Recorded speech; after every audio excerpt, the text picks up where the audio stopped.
Tingnan nyo naman kung gaano ganda. Hello? Maganda talaga yung sun dito. Boracay na Boracay. Legit 100%.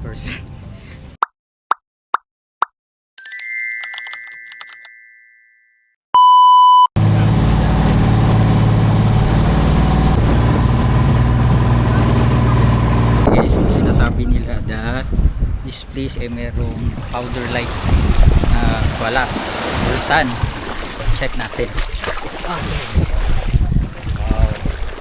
Tingnan nyo naman kung gaano ganda. Ay, okay, wait. Powder. Tingnan natin dito. Ay. Legit. Abi solid.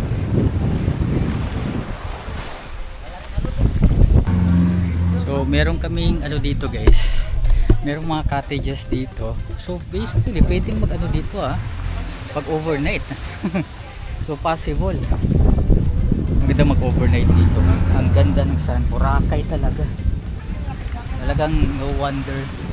Di ba meron doon sa ano, yung sa aming island escapade tour. Hindi ganito ka nipis ang sun. Maganda talaga yung sun dito. Boracay na Boracay, legit 100%. Kaya pala pinupuntahan talaga tong ano, Black Island. Maganda. Pero guys, ang ganda talaga ng sun dito. Meron ng katapat yung Boracay. Oh, grabe oh. Boracay na Boracay, Station 1. Yung sun dito. Pero pupuntahan muna natin yung kuweba. Meron ng kuweba dito. Boss, asa lang kuweba? Alon. So, explore natin yung cave nila. Actually, nakita ko na to sa social media. Medyo malaki So, puntahan natin. Joiningal tayo. Oh, okay. Maganda na rin yung restroom nila, guys. Fair, pininturahan na nila. Okay. So bali itong Black Island guys, tinatawag nila, it's because of the cliff, no? Kasi although grayish siya, hindi naman siya black, pero kapag sa malayo, black kasi yung color niya. Kaya Black Island yung tawag dito. Napaka-komplikado, no? Yung pagkakagawa ng pangalan. Okay. Yan yung kuweba. Lila to putahan guys kasi ano lang to parang glimpse lang. Mali pa yung rota ko. So dito sa Black Island parang secluded talaga. Although merong tao pero dahil sa sobrang lawak parang naano niya, parang very favorable pa rin. Just in case na ikaw ay isang gusto na uncrowded, ayaw mo masyadong maraming tao. So this would be the perfect place for you just in case pupunta kayo dito sa Coron. Okay, meron ng mga foreigner na pumunta sa kuweba. Ayun kita ko sa inyo guys. Ayun. So that is the cave. Ay, aakyat pa. Pambihira naman to. Delikado pa to. Bawal magdala ng alak syempre. Ayun. So this is the cave. Dahil dapat kasi may guide dito. Pero wala yata, parang DIY ka na. DIY. Do it yourself na. Kasi walang ano dito. I think parang ano naman to. Okay lang naman to sa tao. So meron dito isa. Meron din dito. Dalawa. Okay, so right now guys, malaki daw, no? Itong cave na to. Okay. Tingnan nyo naman. Parang may injured pa yata. Wow. Solid. Ang laki. Parang nakapunta na. Ay, ito dapat. Ito pupuntahan natin. Di ba? Ang ganda. Pusa ako lang isa. Basically guys, meron siyang mga tubig dito. O yun, pakatahimik. Kasi nga ako lang mag-isa. dito sa cave, dito nga sa Black Island. So medyo nakakatakot, baka kasi may lumabas. Hello? Bumabounce yung tingog ko. Nag-bounce siya pre. Kailangan merong pumunta dito. Okay guys, so yun na, meron na tao, so umalis na ako kasi giveaway naman sa iba, di ba? Dapat kanina pa sila nandito. Kung kailan na ano ko na conquer ko na yung fear ko, doon na sila dumating. Ang nice ng place. Actually marami pa siyang cave na pwede nyong ma-explore. Isa ito, which is sa pinakamalaki.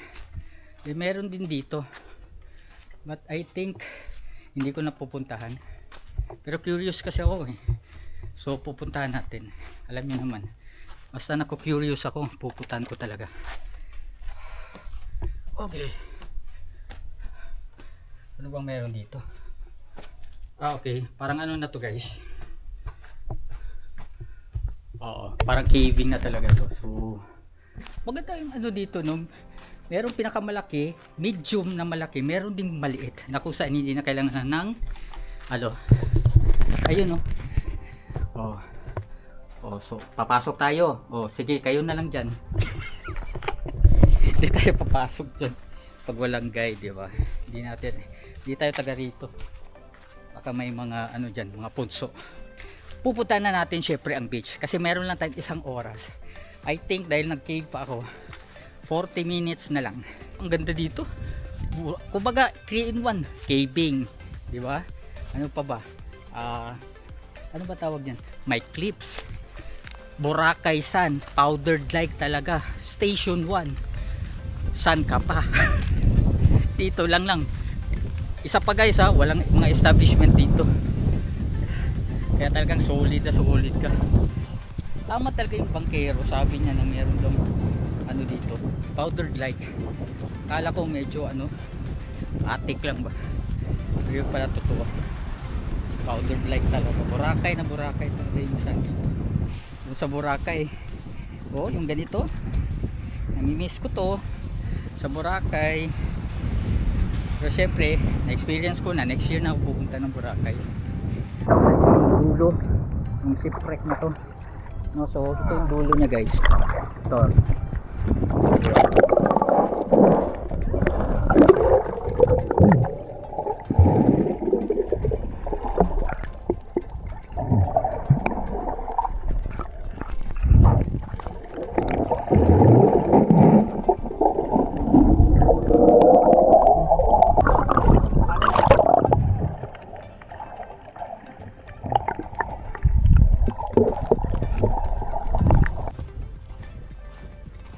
This is the Black Island. So magwa-walk through muna tayo guys. Yung nga lang ang disadvantage kapag ganito kanipis yung sun, medyo mahirap paglakad, no? Kasi parang nababaon yung paa mo. Pero check muna natin, tatakbuhin ko na. Check muna natin yung yung kabilang side nitong Black Island. Actually from the east part ng Black Island, meron akong nakita via drone. Merong white sand din doon, but hindi makadaan doon kasi merong dyan banda guys, yung pinakagilid, hindi makadaan kasi merong harang. So kailangan mo pang langoyin. Ayan. So I think this is our Coron Busuanga travel or trip dito nga sa Palawan, and I'm very happy na napuntahan kong lugar na to. Saka binigyan tayo ng Busuanga rather ng magandang panahon, no? Medyo hindi siya masyadong mainit, and tingnan nyo naman kung ganito kasi yung panahon, maganda yung sun, no? And meron ka ganitong view. Perfect. Ideal to para sa pangpamilya, pang barkada, and if you want to explore one of the best beaches here in the world, punta na kayo dito. Sa atin lang, dito nga sa Pilipinas, sa may Palawan, Busuanga.